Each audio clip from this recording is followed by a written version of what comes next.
Meus amigos, vamos para o nosso terceiro bloco. Estamos conversando com o professor Rogélio Barba Álvares, do México, da Universidade de Guadalajara, sobre violência, grupos de autodefesa.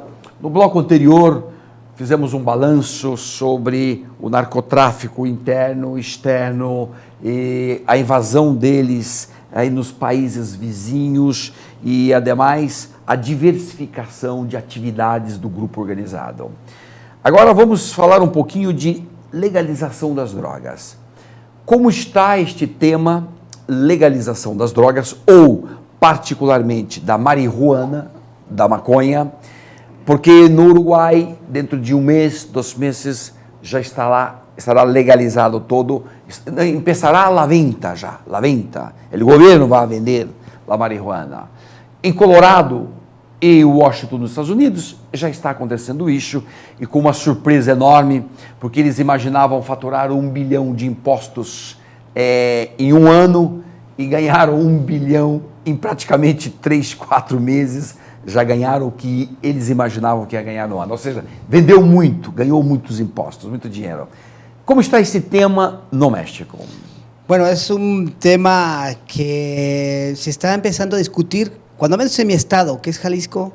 Un partido de izquierda propuso discutir el tema de la legalización de las drogas.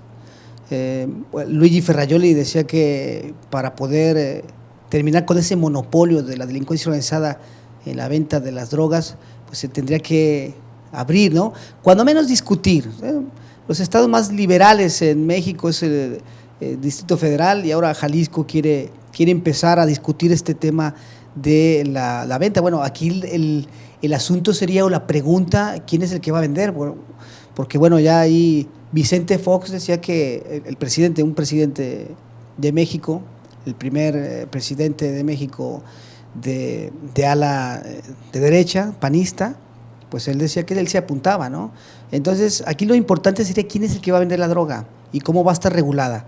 Porque, bueno, el monopolio la tiene de la delincuencia organizada, y hasta qué punto se va a establecer que, bueno, ya las personas que estén vendiendo, pues ya no van a ser delincuentes, ¿no?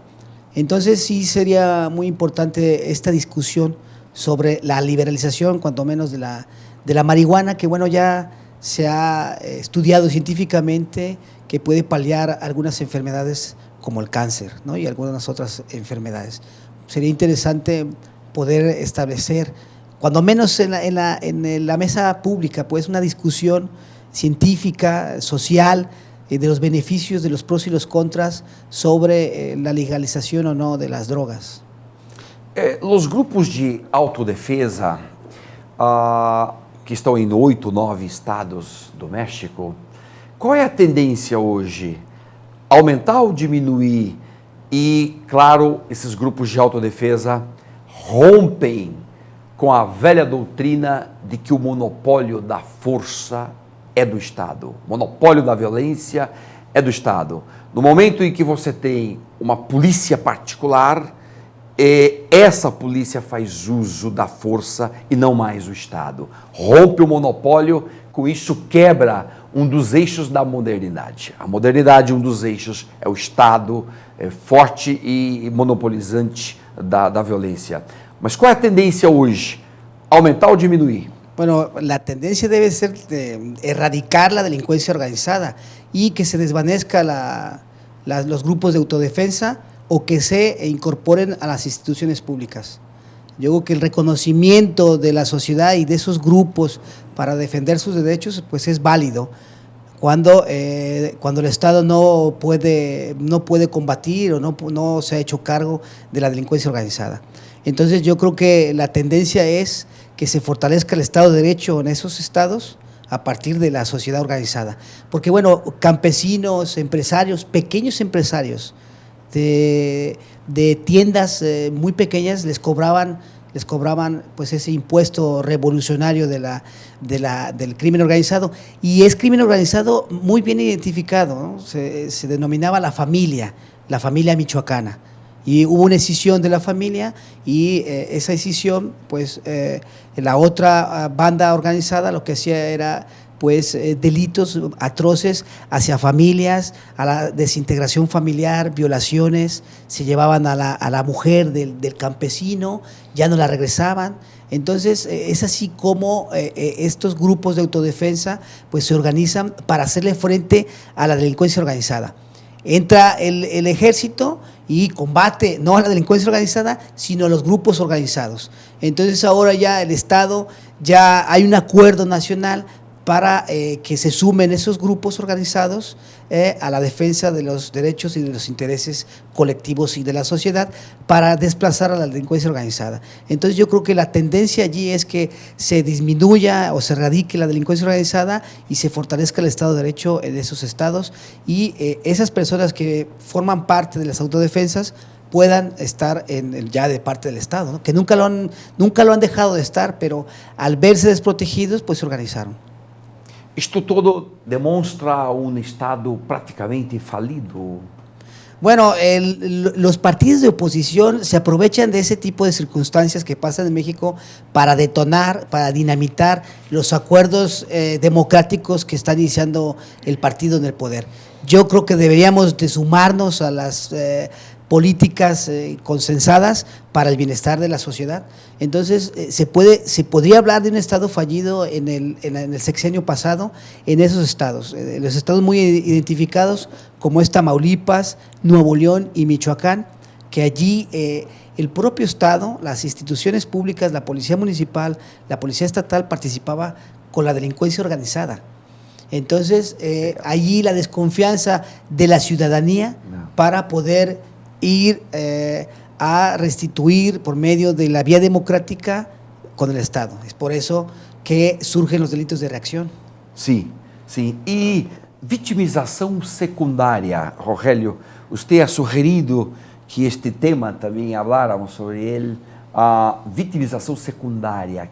¿Qué pasa? Sí, la victimización secundaria también es un tema preocupante. Bueno, la víctima es ya un tema preocupante y la victimización secundaria, como tú lo sabes, pues es aquella que es generada por las instituciones públicas, la policía, los jueces. Tú en algún artículo hablas de victimización cuaternaria, ¿no? Que es llevada a cabo por el sistema judicial. Entonces, la victimización secundaria no ha sido atendida por los gobiernos, por las instituciones públicas para combatirla. Ha habido resoluciones internacionales de la ONU en la cual insta a los gobiernos firmantes a disminuir este tipo de victimización que es mucho más dañina que la victimización primaria. Ou seja, a vitimização secundária, a vítima que já ha sido vítima del delito, agora é vítima do tratamento da polícia, tratamento das instituições todas, de jueces e tal. Então, ou seja, é vitimizado por la segunda vez. Sí. Entonces, el grupo que conformamos, el cuerpo académico, se llama Cuerpo Académico de Especialidades Jurídicas, que somos 4 profesores, Mario Alberto Beas Olvera, Alfonso Hernández Godínez y Alfonso Briceño Torres y un servidor. Creamos un grupo de estudio para trabajar en una unidad especializada para la prevención de la victimización secundaria. Lo estamos trabajando en un primer momento con la Policía Municipal, que es la que tiene el primer contacto con la víctima. Entonces la policía tiene que estar mayormente capacitada para poder prevenir esa segunda victimización, porque es la primera que acude al delito. Acude con la víctima y de esta manera poder disminuir la victimización secundaria.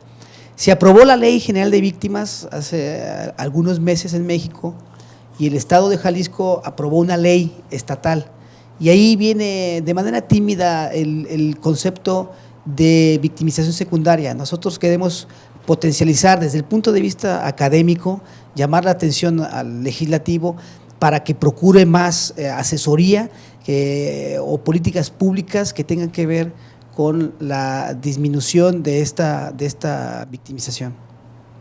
Ha salido un libro, se llama ¿Por qué las naciones fracasan?, de 2 autores.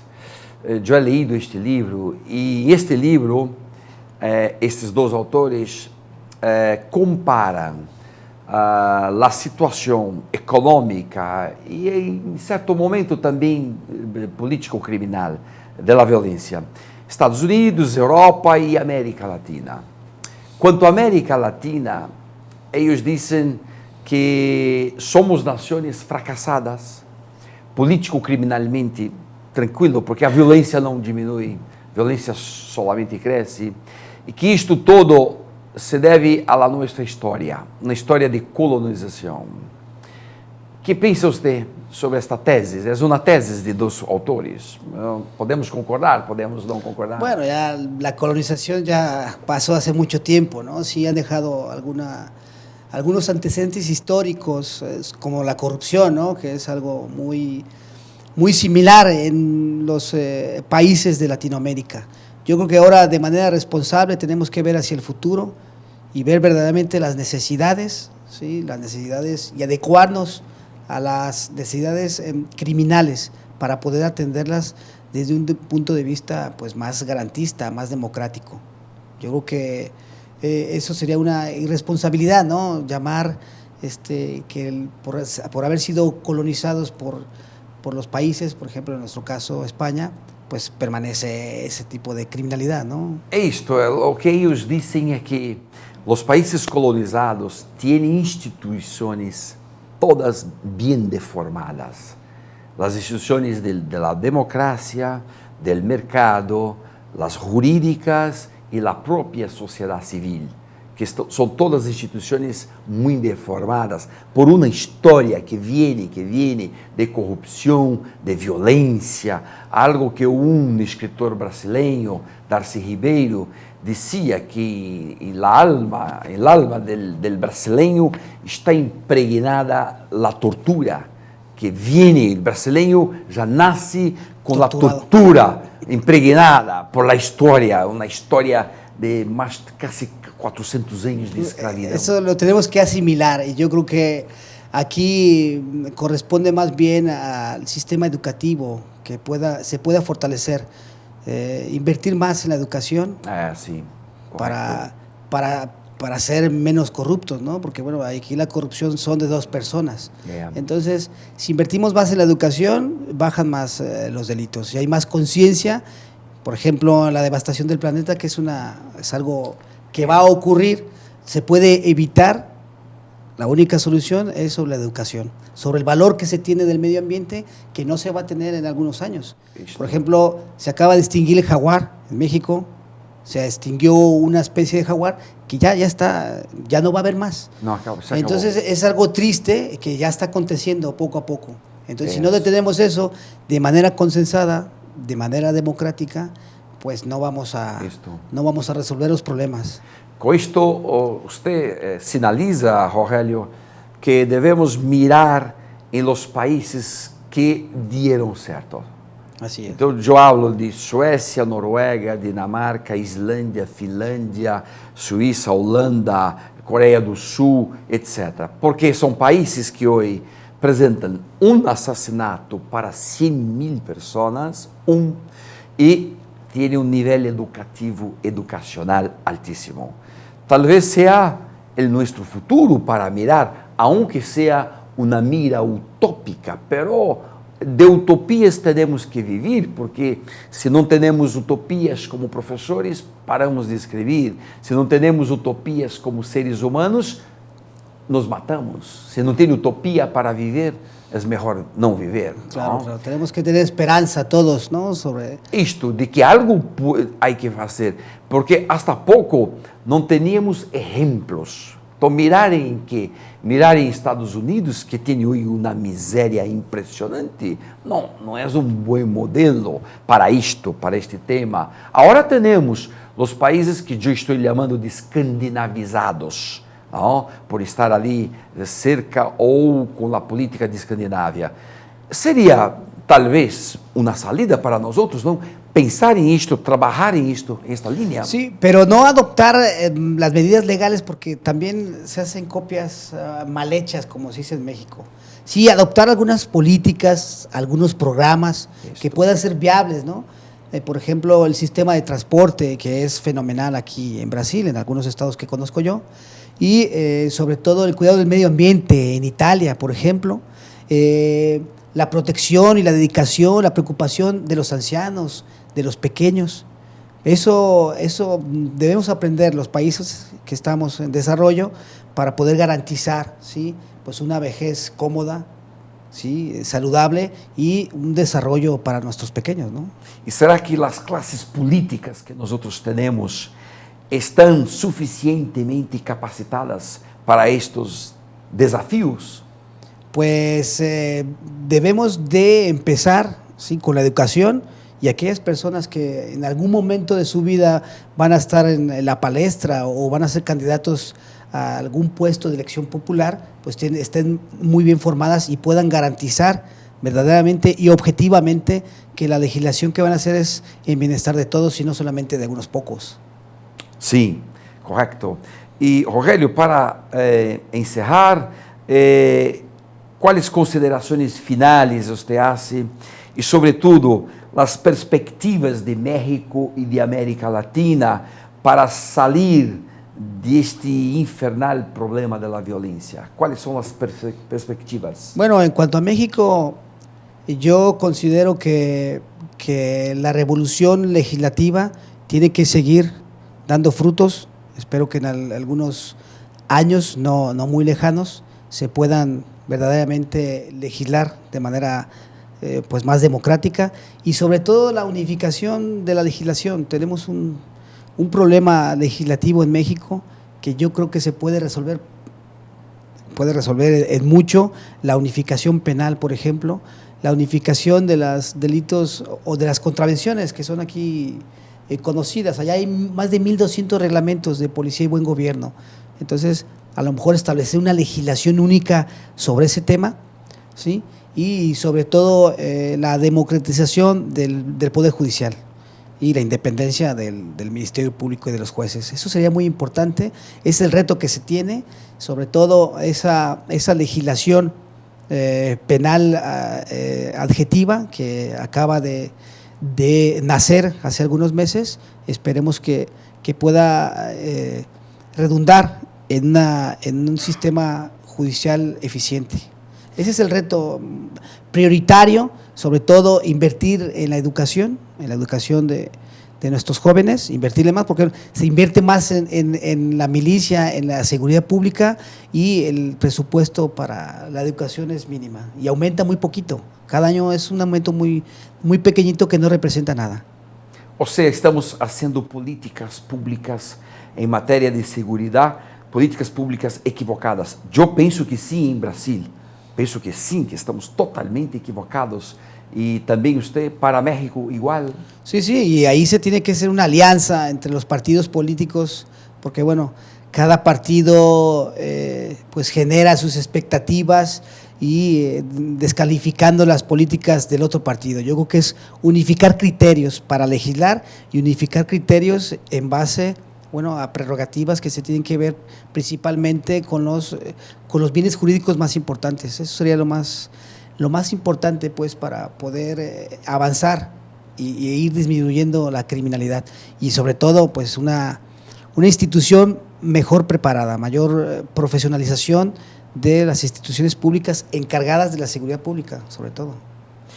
Muy bien, Rogélio, pues mucho gusto en tenerlo aquí con nosotros. Muchas gracias. Que salude nuestros amigos de la Universidad de Guadalajara. Uma universidade muito linda, extraordinária, muito fantástica, e também saludar aqui os mexicanos. Então, as considerações finais suyas. Muy bien, ¿no? Pues agradecer de nueva cuenta que nos abras el espacio aquí para poder difundir aquellas coincidencias que nos unen y bueno, agradecer al foro del Instituto Avante Brasil. Muito bem, nós outros que agradecemos e hasta pronto. Outra tertúlia dentro de breve nós vamos programar e vamos avisando aí todos vocês. Até mais, até a próxima. Avanti. Ok.